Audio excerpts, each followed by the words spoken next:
Every day you put your life on the line to protect and serve. Who's protecting you?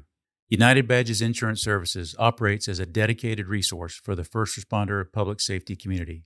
Serving thousands of first responders, United Badges offers a wide range of products including commercial insurance, group accident and health insurance, and personal insurance such as auto, home, renters, rental properties, vacation properties, boat, motorcycle, RVs, flood, and umbrella.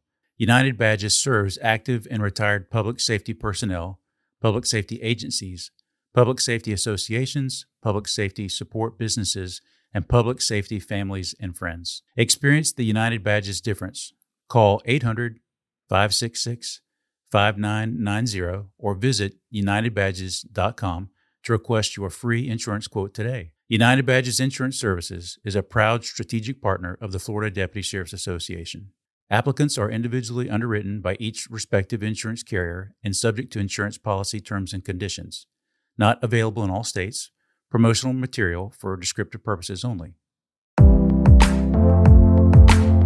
Welcome to The Tactical Pause, the official podcast of the Florida Deputy Sheriff's Association. I'm John Creamer, Deputy Executive Director of FDSA. Each episode, I sit down with law enforcement thought leaders to tackle critical issues shaping the future of public safety.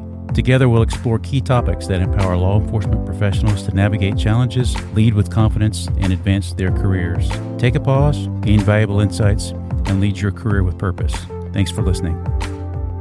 Bridget Truxillo began her law enforcement career at the Alachua County Sheriff's Office in 2000. She stepped into policing right out of college, motivated by a desire for a physically demanding profession and a deep commitment to service, justice, and the responsibility of upholding the law. She started in patrol and soon transitioned into undercover narcotics, spending 3 years purchasing narcotics, dangerous drugs, and working closely with other investigative teams. Just 2 months into that assignment, she became the first female SWAT operator in the agency's history, a milestone that highlighted both her capability and her drive to excel in every role she took on. After several years in law enforcement, Bridget chose to pursue a new path. She attended law school and became an employment attorney, building significant expertise in civil matters involving discrimination, harassment, retaliation, HR processes, and internal affairs investigations. As her legal career developed, Bridget found her true calling, helping the people she once served beside. She founded Lady Law Shield, a firm dedicated to supporting law enforcement officers and first responders who face challenging workplace dynamics, complex investigations, or uncertainty navigating their rights and responsibilities. Today, she is one of the few attorneys in the country who focuses almost entirely on these issues. Bridget brings a rare combination of real-world policing experience and legal expertise, uniquely equipped to guide, support, and advocate for the men and women who serve our communities. Fast forward, I was in civil litigation, so I don't represent people if they're about to be indicted or have been indicted for use of force. That's union labor. That's where, Florida Deputy Sheriff's Association steps in to help with that. I help with only the civil litigation side of things. So if you're being harassed, discriminated, blah, blah, blah. I also have a lot of overlap in when I help people if it's their city or their county that's also discriminating against them. So really just civil issues. So I did that for 13 years in discovery, trial prep, all the things, building a case, depositions, and then all the while knowing I don't want to be a cop anymore, but I want to help cops somehow. So that got me to about 5 years ago. Well, right. And also just happened to be right before COVID started. I was like, I hate this law firm life so bad. I really just want to figure out a way to help cops. I know there's a mental health issue. And how can I help? And so then I did a lot of digging and reaching out and blah, blah, blah. I figured out that the way that I can help is taking advantage of everything I've learned. I've been in it. I've been thrown under the bus multiple times. And I know what you should do about it. And I know what you should say and when you should do that. And I know the support that you're going to need through all that. So that led me to about 5 years ago or a little over, starting Lady Law Shield and really focusing on knowing you need help, you need support. You're going to call me, men and women, this is not just a women issue. And regularly I'm saying, no, you're not crazy. No, they're not supposed to do this. And here's what we can do about it. And so that's also a very long-winded way of answering that. But and there's not that many people, and I'm not patting myself on the back in this, but to say there's not that many attorneys in the country who do what I do specifically for law enforcement or first responders, who, because you call me and they'll get turned down by a bunch of lawyers because they're really only looking at it from can I win this lawsuit? Well, yeah. I know you probably don't even want to file a lawsuit. You just want them to leave you alone. Just go do your job. There's some, like, let's say, for example, Pregnant Women's Fairness Act, and a pregnant woman gets taken off the job and sent home, and they're not going to pay her. Like, I've had that happen where a school resource officer called me, and I was like, whoa, they can't do that. I called within 2 days. I was on the phone with their attorney saying, you can't do this, and here's why. And he's like, oh goodness, you're right. The agency made a mistake, and they put her right back on the job in her light duty position. So there's a lot of things where that's how I look at it. I know you need help. I know you just want to fix things. And I know it's not always, very rarely, a lawsuit. And so that's what I focus on the front end. Number one is I want you to be happy. I want you to, if I can help you stay on the job, I want you to stay because we need you. And then number two is if I can help you eliminate this significant mental health issue, then I really want to help do that. And so, yes, sometimes it ends up in litigation, but I know everything that comes before that. And I think there's a whole lot of value in supporting officers and deputies and whatever, and getting the answers and the help that they need through that process. Yeah. Because I didn't have it, and I wish I would have had me at the time. Well, so here's the world according to me at times, which is more often than not wrong. But I look back at my life through a different lens these days, and I know that if it weren't for my struggles, I wouldn't be where I'm at now. And now, one of my quiet mantras is, I'm just a beggar trying to show other beggars how to get bread. And a lot of that has to do with leadership, because at times I thought I was just a very dynamic, genuine, authentic leader, and there were other times where I just completely missed the mark. And same with my mental health and with resiliency, as I let things accumulate to the point I could no longer cope with them, and it affected every part of my life. So I can look back now and be like, hey, I can give you some tips how to avoid this dirt road that you're barreling down. So come over here. And I think you're saying the same thing. You had some very in-your-face obstacles early on in your career. At the same time, you're excelling as being one of the first and showcasing strength and diversity. At the same time, you're also the victim of some unfair practices that happened. And because of that, it's forced you into this realm. And now you see the value in helping a law enforcement officer, really in this quiet moment of despair, because what you deal with, Bridget, the type of law, like you said, isn't union law for the most part. It's Nope. I need help, and there's nobody that can help me through this. So I think what you do brings tremendous value, and I'd like other people to know about it. And then one other thought, you're right. So in Florida, almost everything is governed by the Police Officers' Bill of Rights, and almost everything that's done in internal affairs is guided by that principle. So when you do get a union lawyer involved or a collective bargaining unit involved, it's usually for a critical incident, a shooting, a car crash, an in-custody death. But when you are getting targeted, and that does happen, it's the underbelly of law enforcement, and it's a shame that's happening this late in 2025, but it still happens. But when you're in the underbelly, you need help, and often a union attorney is not going to be able to do it.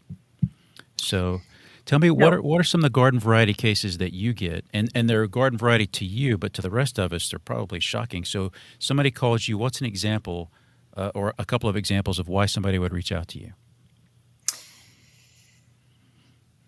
It is pretty consistently gender discrimination. So obviously if you're a female, it happens all the time, and sometimes pretty egregious. And then also sometimes it's real subtle, where you think people say to me, am I crazy? Is this wrong? And I say, no. And my job, I look at my job is I need to get on the phone with somebody to say, look, I need you to take a 50,000 foot view of this. Look at this from the bigger perspective.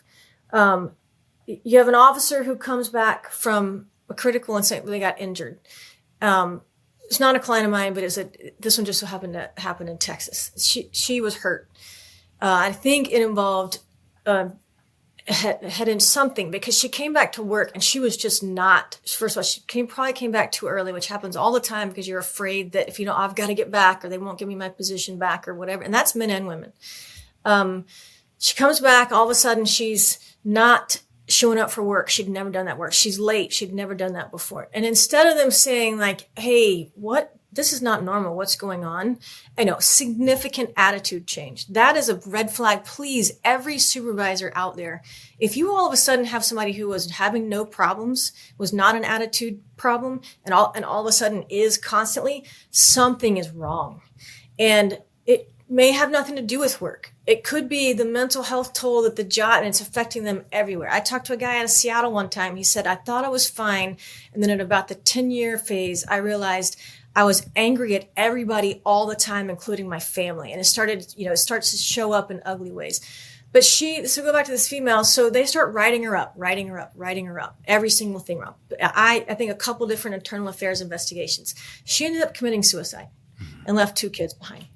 And obviously that's not a client of mine, sadly, but for somebody to say, wait a second, like, I know this girl, something's wrong. And that's an extreme case in terms of like an injury and affecting your mental capacity. But there's a lot of things like, you get injured on the job and it takes you a while to recover. How is the agency handling that? And depending on who you are and your gender or your race or lots of things, I think a lot of times people don't realize that what they're doing looks really bad on paper. You've got to be able to let somebody to tell you, hey, let's take a look at this because, this is not how we do this for most people. Why are we doing this now? And also cops are the worst at admitting if they did something wrong. Oh yeah. I tell clients all the time, like, look, we've got to navigate this in a way because they're never going to come out and say, you're right, we made a mistake. Things like, well, we never should have put you on that Brady list. We never should have told the DA that you're a lying cop and now you can never work as a cop. Sorry about that. That never happens. And then my job is to say, okay, how can we coddle these egos to try and fix the problem without asking them to outright admit they made a mistake? And so the garden variety are still all the time retaliation, harassment, like actual sexual harassment. Like a female was trying to change in a locker room by herself, and the guys were getting mad that she had a locker room by herself, and they would go in regularly, make threats of doing something to her. One time they put a condom in her locker. So she definitely filed a lawsuit. But guys, a guy that was injured, the first surgery didn't work. It was an on-the-job injury. He had the second surgery. It was all approved by workers' comp. No problems there. But inevitably, you get guys who don't know what's really going on with the injury starting to make fun of him because they're like, oh, you're milking the system. Exactly. Oh, you're such a wuss. You're a sissy.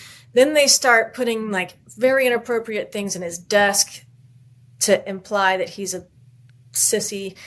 And he reports it and really files like a harassment case, notifies HR.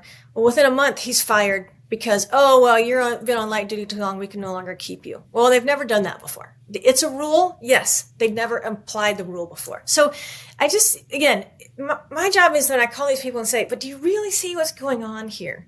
And yes, I encounter city attorneys, county attorneys, whatever, who have really just been drinking the Kool-Aid for too long. And then I say, okay, fine. Then we go after whatever remedy we can. And sometimes that's, okay, well, I do need to file an EEOC claim. And every once in a while that's, okay, well, we do need to file a lawsuit because I need to make sure the city council or the county commissioners see this, because then it starts to become a budget item. And that my job, I see it as, how can I make a private problem a public problem? Because you can ignore something private. Like everybody knows their family has all their dirty laundry, but nobody really, it's fine. It just stays in-house. But as soon as you start to air that dirty laundry, it starts to be a bigger deal. Oh, no, we don't want you to talk about this. Yeah. Then it becomes game on, right? Right. And that's also a delicate balance. Like you don't want to really, who do we want to make mad? And how mad are they going to be? If you don't mind, Bridget, let me just, you brought up, again, tremendous points. Let me just sum up a couple of things. for our listeners and for leaders, right? So there often are behavioral changes in a first responder who is carrying unseen stress, male or female. It doesn't matter how long they've been on the job. There are things we should be looking for as leaders. Little things that are big things, like changes in work performance, isolation, withdrawal, irritability, mood swings, emotional flatness. The change in appearance, physical complaints. They don't talk anymore. Yeah. I mean, hypervigilance, over control. Be super proactive and go do all the work, and then all of a sudden get super high evaluations, and then all of a sudden they aren't doing it anymore. They're sitting still. Their evaluations are going down. Like, those are red flags. Yeah, huge red flags. And let me say this too. So, as a leader, this is from my experience, and some of this I've only learned on the other side of leadership now, right? Because things have changed and my eyes have been opened as well. But as a leader, we should not wait, and we should check in. We should do that quietly, but we should have the courage to check in and go, hey, you just don't seem right. What's going on? And we should have the courage to ask those questions. And then we should focus on an observation, not the accusation. And I think that's part of what you're doing, is you're helping people realize that they need to focus on the observation of what the officer or deputy is how they are reacting to stress versus what the accusation is. And then, right? How do you feel about that? Absolutely. And more, because I refuse to be Debbie Downer about any of this. I choose to be positive Polly. And I know that sounds cheesy, but I don't care. And what I mean is this. Obviously, you're a cop. The longer you're a cop, the more cynical you are. Yeah. The number of times I hear people will comment on my social media, or even sometimes respond back to my newsletters that I send out saying, I completely disagree. Or there's no point. Why even bother? Well, I refuse that, because one of the things I do see changing is that the younger people coming in put up with things less for less amount of time. Those people will end up promoting.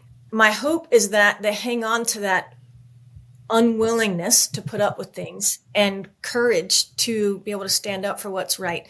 But as you promote from chief, sheriff, maybe like lieutenant, major, corp, whatever, know this. Seeing red flags and not doing anything about them is, the longer you ignore those things, is going to bite you in the butt. I promise. Here's an example. Let's say it's something like a female. Well, she's pregnant, and this is going to be a thing. I probably make women mad about this, but like I'm 50 years old. I'm Pat. I get it. It's easier for me to say it because I can look in hindsight and say, oh yeah, like I would, yes, it's okay to come off the road when you're pregnant because it's your baby. And I've had 3 kids now, and it's not. I could look back on that at my 20-something-year-old self. If you would have said, "Hey, SWAT girl, you're pregnant, you need to come off SWAT," I'm like, they're not going to, no way, I worked too hard for this. They're not going to give it back to me. And that, if I could go back to that girl and say, it's not that important. Mm-hmm. And I know you don't feel like it at the time, but another one is like, you get hurt and you don't want to come off. You don't want to tell anybody. There's so many problems with that. For you personally, like, get the help you need, because you won't be in this job forever. And you certainly want to be able to walk when you retire.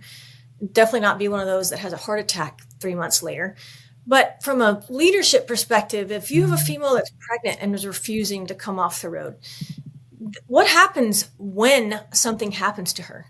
Because she's in a position where she has to protect the public. She is putting herself out there as being the person you turn to when your life is in danger. And she gets hurt and her baby dies. Whose fault is that? If you know somebody's hurt and they're staying on the road and working anyway, and then they can't fulfill the duties of the job. If you are worried that somebody has a mental health issue and then they might snap at some point, and then they do, that's gonna come back on the department. Plus, even if you really just point that at the individual, they're not the one with deep pockets. Your department is the one with deep pockets, and your department is also going to say, well, who made this mistake? Who are we going to point fingers at? And that's why I say, just don't. Number one is, don't let it be from a liability law, civil law perspective. But number 2 is, that would destroy you if you could have done something about it and didn't. And doing something about it and protecting your people is almost worth more than money. And there's actually been studies of that, where the statistics show, would you rather have a little bit of money, or would you rather know that your sergeant or whoever is protecting you or having your back? And we all know that's a big issue in law enforcement. But what I try and tell leadership more and more and more is like, there's two ways to worry about this. One is the health of your people and the morale. And then the other one is liability wise and having that finger pointed at you later. Yeah. So you're right about all of that. So, and then just from a human being perspective, right? Is as a squad, as a sergeant, a corporal, and a squad of officers, detectives, deputies, whatever, there should be a cohesion, and you can't lead somebody unless you know somebody. You can't know somebody unless you work shoulder to shoulder with somebody. So when you see somebody struggling, I think there is a duty to observe it, and then you have to have the courage to compassionately ask what's going on. And we have to do that. We're doing that not just to get a return on investment on our friend, on our employee, but we're doing it for the organization, because that's also part of supervision, is protecting the organization as well. That's the cold part of it, but that's part of it. So you bring up some really valuable parts of this, and earlier you brought up Brady. So share with our listeners what's Brady. Is there really a written Brady list somewhere? Things like that. Tell us what that is. Yeah, well, that's a good question. Brady and Giglio are two U.S. Supreme Court cases that in part define a criminal defendant's rights in trial. Because none of us want an innocent person to go to prison. Obviously that would, in so many ways, but I probably can't even list them all, forever alters somebody's life. It can't be undone. And one of the aspects of that is that you're required to turn over exculpatory evidence to the defense if you know it. So the district attorney, prosecutor, whatever, is required to turn over to the defendant anything that could negatively impact the case that the prosecution or the state is bringing. That includes if a cop is untruthful, biased, basically a liar. Unfortunately, and listen, no offense to all these cops out there, but I'm just going to say, you're not in the world of civil litigation or constitutional law in all ways. Yes, there's a constitutional law on like when you can search somebody's trunk or their car or whatever. Yes, search and seizure. I get all that. But you're not a Brady Giglio specialist. And unfortunately, way too many cops decide, oh, well, we investigated this person. We think there's a hint of bias or untruthfulness. We're obligated to tell the DA that this person is untruthful. The DA is sitting there thinking, oh, well, okay, well, I'm not a cop. So if you tell me they are, they are. Well, okay, then I got to go tell all defense attorneys now that this person's untruthful, and I will never call them as a witness ever. Well, if you can't be called as a witness, you can't be a cop. And so you end up losing your job, and then nobody will ever hire you. Now, I do have a few cases where we helped kind of clean it up, and they were able to get another job later. But is there a list? It's a very good question, John. And it is city by city, county by county, state by state. Unfortunately, there are very few states that have any laws regarding an officer's rights as it relates to being notified if you're going to be put on this list, or any appeals or grievance process for getting off. Even the states that do have those laws, there's no teeth to it in the sense of if you find out that somebody did this like to harass or discriminate or political retribution, whatever, because those stories are out there, there's no recourse for them. Prosecutorial immunity is stronger than qualified immunity. It is really hard to go after a DA or prosecutor saying that they did something wrong. What I end up doing is calling the DA saying, hey, do you have my client on a list? Do you have a list? If you have a list, do you review that regularly? How can you get off of it? I talked to one the other day, and I talked to DAs across the country about this because, again, I try and help no matter where they're from. The DA says, well, we don't have a list, but what I do is I'll call the police department and say, hey, I'm going to have this case coming up. Here's my witnesses. Do you have any problems with any of them? And then the department can decide on their own, oh, yeah, this is a Brady guy. Like, based upon what? Did you even get training on it? Very rarely do cops even get training on what Brady is. And we'll be right back. SaferWatch and law enforcement. SaferWatch is a powerful tool that enhances public safety by improving communication between law enforcement and the community it serves. Through the SaferWatch platform, agencies can send real-time emergency and non-emergency alerts, keeping residents and visitors informed about critical incidents, safety advisories, and community updates.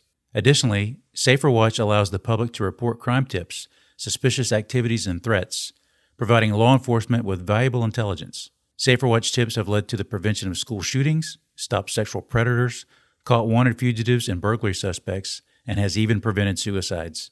This easy-to-use two-way communication tool ensures faster response times and helps protect the community proactively. By empowering both citizens and law enforcement, SaferWatch fosters a safer, more connected community. For more information, visit SaferWatchApp.com or download the free SaferWatch app on iOS or Android. Now back to the show. Yeah, let's hit pause right there. All right, just for a second, because this is like super, super important, and I guarantee you that most people that are answering calls for service or detectives don't really have a grasp of this. So it just, and I don't either. I mean, look, I'm just somebody that knows a little bit about Brady and Giglio. In my experience in Florida and the agencies that I worked for, I was in internal affairs a couple of times, and then I was an IA commander a couple of times. And I never saw a Brady list, right? Ever. So what that means, guys, for our listeners is if somebody files a complaint against me and then it goes to internal affairs, it reaches the level where it's investigated by internal affairs versus a patrol sergeant or unit supervisor. It goes to internal affairs, and they find that I was inconsistent or they think that I was being dishonest. They can then, in their opinion, they can then pretty much banish me, and my testimony is no longer valid. However, what's not in that, it's usually word of mouth, in my experience, are not the extenuating circumstances where I might have reported, hey, this happened, and I can't back it up because my body-worn camera's battery failed, or there's some other reason that perhaps I wasn't dishonest. You can't prove that I was lying, right? So that's not a reason to put me on a Brady list.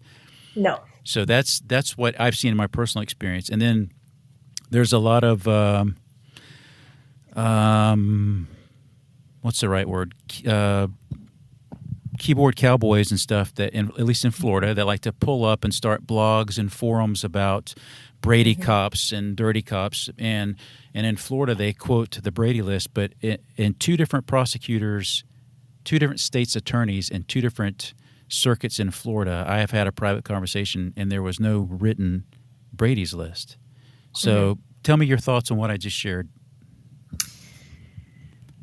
I could spend the next hour talking about many different things. With all due respect to the great internal affairs investigators out there, there are also many that are not great. Yes.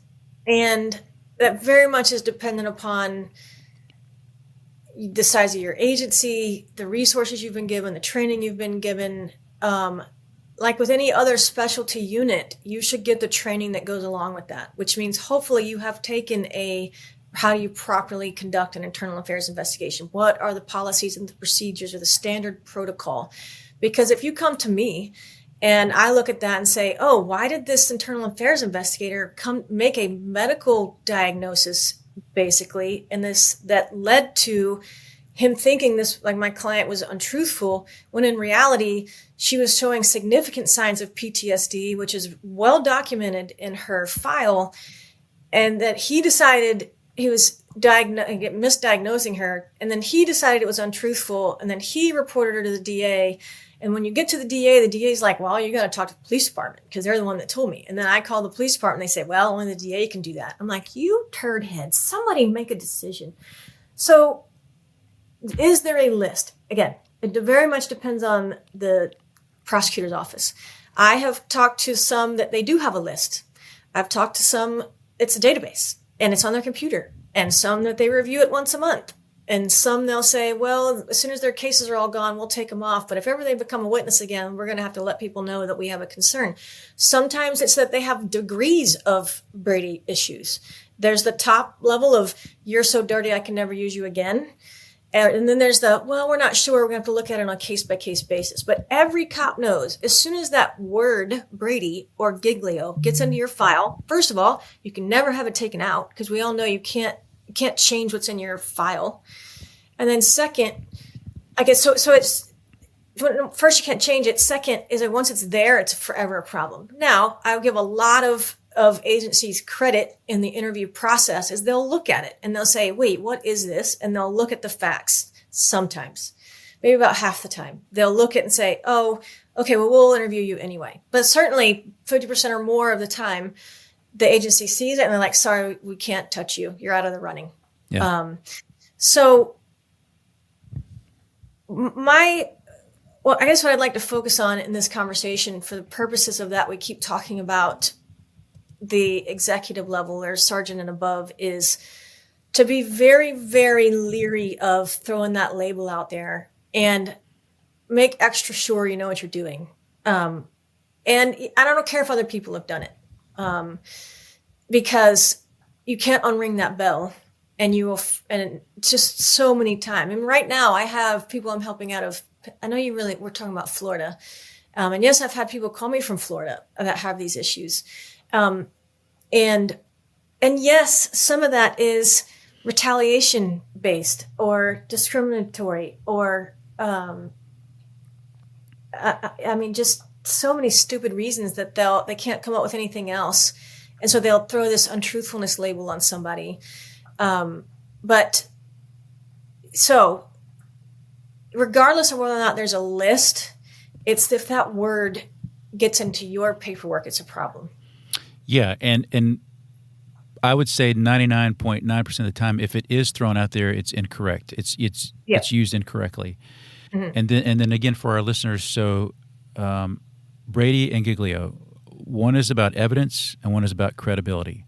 But together, they both are there to protect the 14th Amendment against the people that have been arrested. But what Bridget and I are saying is that those are often misused and misrepresented to the point that they could do some long-term damage to a very good police officer or deputy sheriff's career. Mm-hmm. So. Yep. Exactly. So let's change channels for just a second. What would you say, like most of your clients, are they male or female? Mostly male, because still women still only represent on average about 13% of law enforcement. So primarily men. Okay.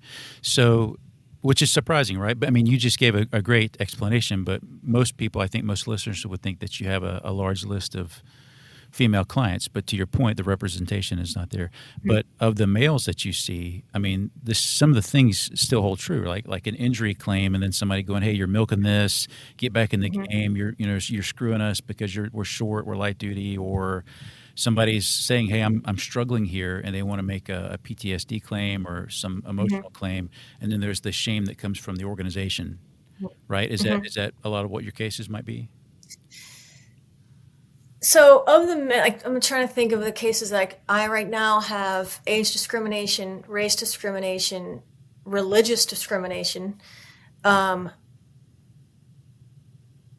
religious one blows my mind. I just think partially it's, if you're not sure, you all have a union. Like, even though your union lawyer doesn't practice in what I do, if you're not sure, okay, so as a sheriff, you don't have the same representation that a deputy does, but you could reach out to somebody. If you're in the Florida Sheriff's Association, call somebody and get some advice before you go down this rabbit hole of saying, I'm going to fire this guy because of the religious posts he's been making. Well, be very careful about that, because he has a freedom of speech rights just like you do, and the fact that he's a cop does not take that away from him. Certainly, if you're inciting violence and whatever, there could be problems with that.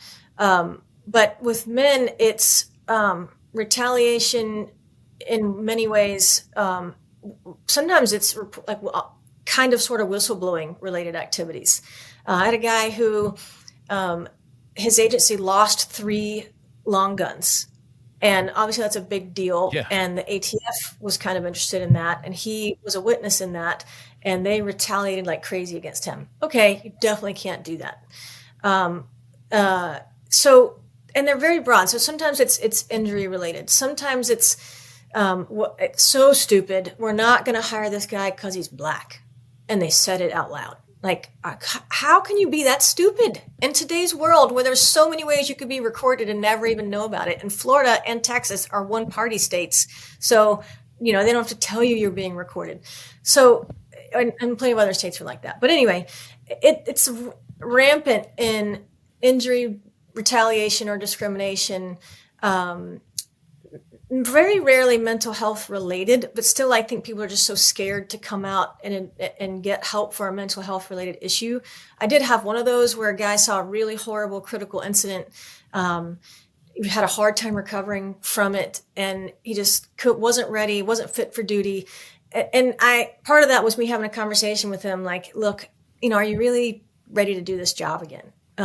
Because sometimes you're just not. And to be fair to the department is they can't just keep holding this job for you forever. So sometimes I do have that hard conversation with people, but the stupid stuff that people say and do is in today's world still blows my mind. The things that people say and do aren't really that different.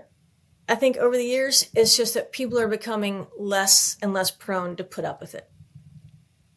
Yeah, I think you're right. That's a great point. So when I got hired, my first supervisor, his name tag said serving since 1963. Wow.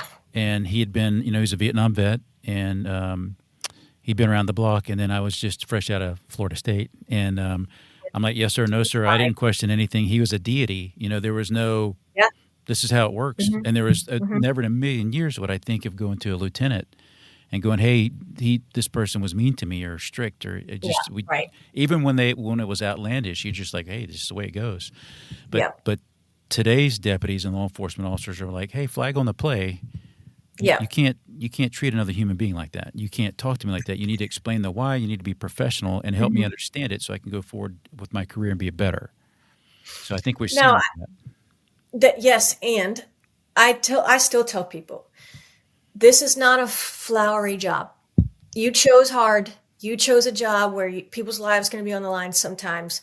And when there are lives on the line, I don't have time to be all nice and explain to you why I need you to go do something. This is a paramilitary structure. There's a chain of command. You need to be able to told what you need to be told what to do. You need to go do it. Now we all can think of examples. I'm in Texas, so I can think of the Uvalde school shooting a couple years ago where that went horribly wrong. The chain of command was wrong. And so I'm not talking about those extreme circumstances, but I mean, in general, like if I need to tell you to go do something and you think, oh, that was harsh. Like, you don't have to be so mean about it. Like, get over it, go save the lives. And when we come back, we'll have an after action and talk about some things. And if you want to ask a question like, hey, Sarge, just curious so I can learn, why did you do this, that, or the other?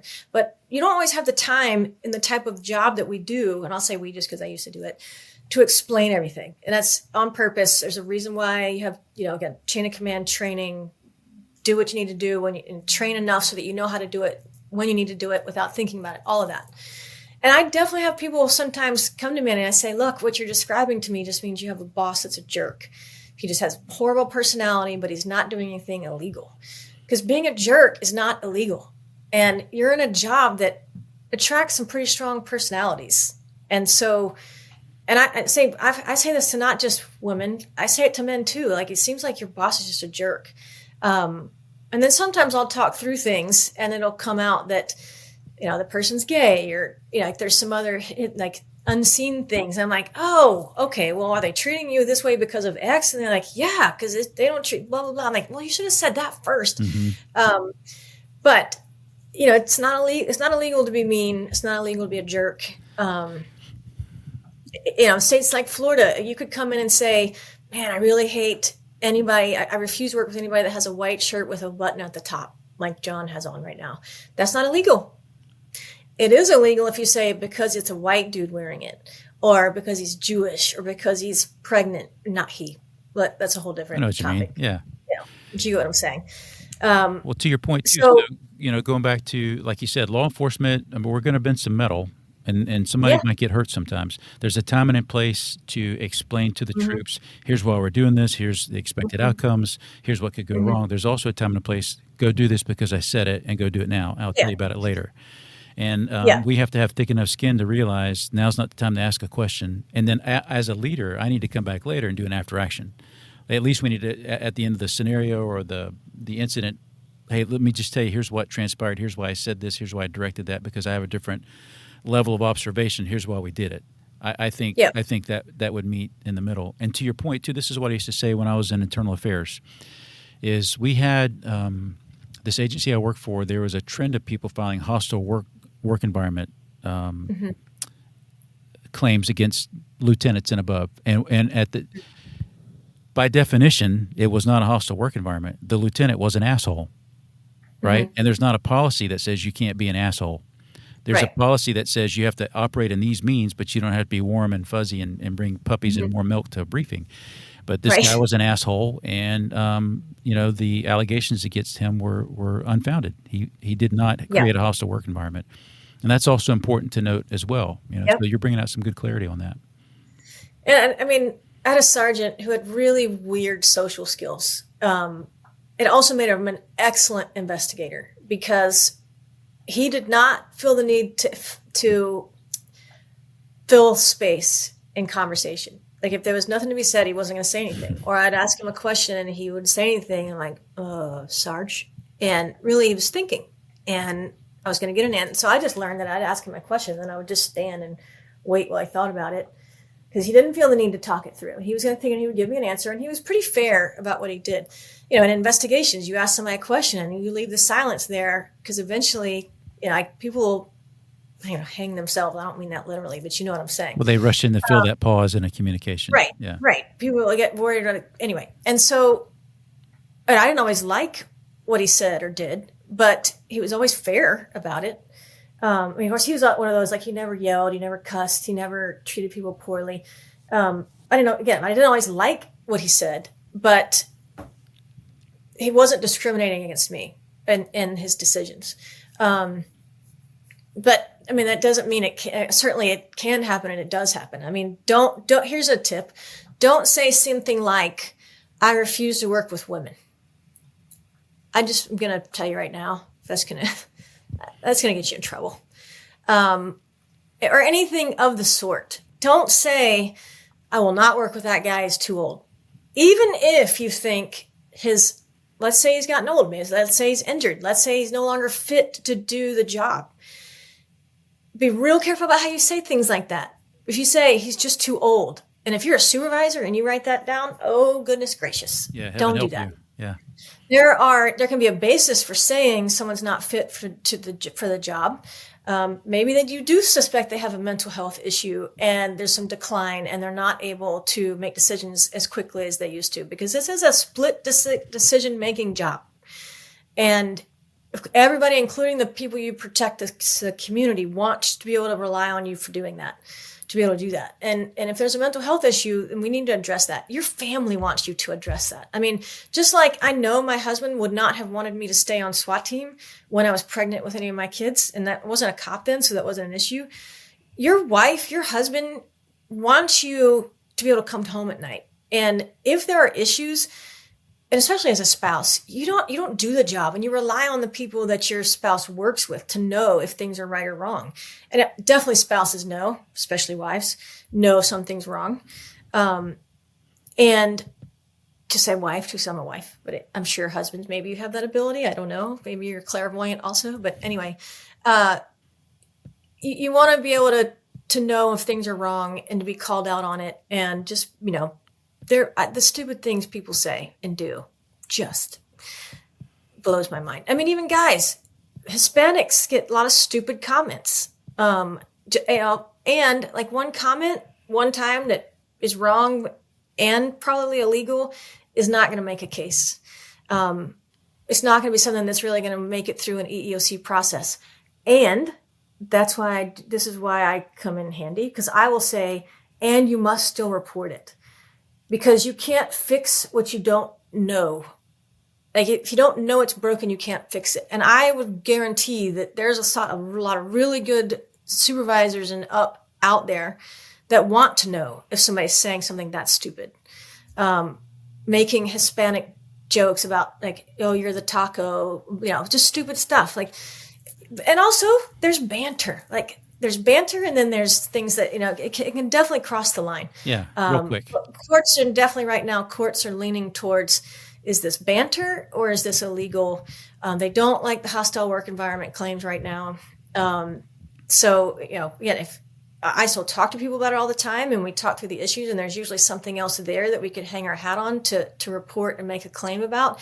And if you feel like it's hostile in work environment and you have a lot of facts to back that up, or disparate treatment and people will be treated differently than you, and you can point out specific examples, yes, you've got to report that, because how are they going to fix it? Even me, I didn't report it because number one, I didn't want to be remembered as that girl. And number two, I wasn't quite to this phase yet of it won't matter anyway, but I've had so many chiefs that I've talked to over the years say that they would have been heartbroken to know that something like that was happening and they didn't know about it because they can't fix it. And I tell people all the time, not only will they can't fix it, they won't do it unless you report it. I had my captain call me in one day and say, Bridget, is there anything you need to tell me? And at first I was like, oh crap, what did I do? Mm-hmm. And then I very quickly realized what he was doing, and I wouldn't say anything. And the bad part is, so it has to come from you. It has to. Your supervisor can pull you to the side and say, is everything okay? Hey guys, cut it out, stop saying that stuff. And certainly a supervisor can report something egregious that they've heard, and action should be like I think IA will still investigate. Hey, I heard him call somebody whatever bleep word. And they'll look into that and maybe get reprimanded or whatever. But it's still got to come from you, especially if you're going to take action for it later, like an EEOC claim and sending demand letters and things like that. It's got to come from you. Right. So as our time is coming to a close, Bridget, I think, maybe in 2026, I'd like to have you back on and we could go back and focus on some specifics. I think we've done a good overview of things that you lived through and things that you offer. And how would a law enforcement officer or first responder, number one, get a hold of you if they had an issue, or if somebody wanted to learn more about what you offer or some of the classes that you present? How could somebody contact you? Well, definitely my website, ladylawshield.com. If you need help, you can book a call with me there. Social media links are there. I try really hard to, because hopefully you never need me, but eventually someday you might. And I, just like you get firearms training regularly, because you want to be able to know how to, like at least with SWAT, like we would, clean the gun over and take it apart and put it back. Because if your gun jams when you're in a gun battle, you want to be able to fix it without thinking about it. If you follow along social media or sign up for my newsletter, I'm training you to know, like innately know, oh, this happened, this is wrong, this is what and I need to do something about it. Because my primary focus is mental health of law enforcement. And so if I can help you with that, like something happens to you, I don't want it to fester for too long. I don't want it to start to negatively impact your mental health. So go any of this. I'm on lots of different social media channels. The links to all that's on my website. Certainly encourage everybody to sign up for the newsletter. It's just once a month where I give tips of things that are examples of things that have come up. Because I'll tell a story about something, and somebody in the audience will say, "Oh my gosh, it's happening to me too." And also, you are not alone. So don't think you're on this island with nobody to help you. There's so many people out around that want to help.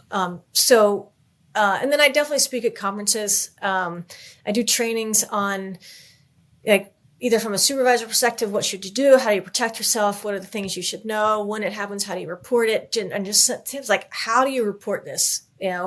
What are the steps? And going through that with people. And I just can't say it enough. And also, yes, be in a union. Yes, be being a part of the Florida Deputy Sheriff Association, because there are a lot of benefits to that. But also, if you are facing one of these things we've talked about, please do not wait to call an employment lawyer, because you can lose the ability to do something about it if you wait too long.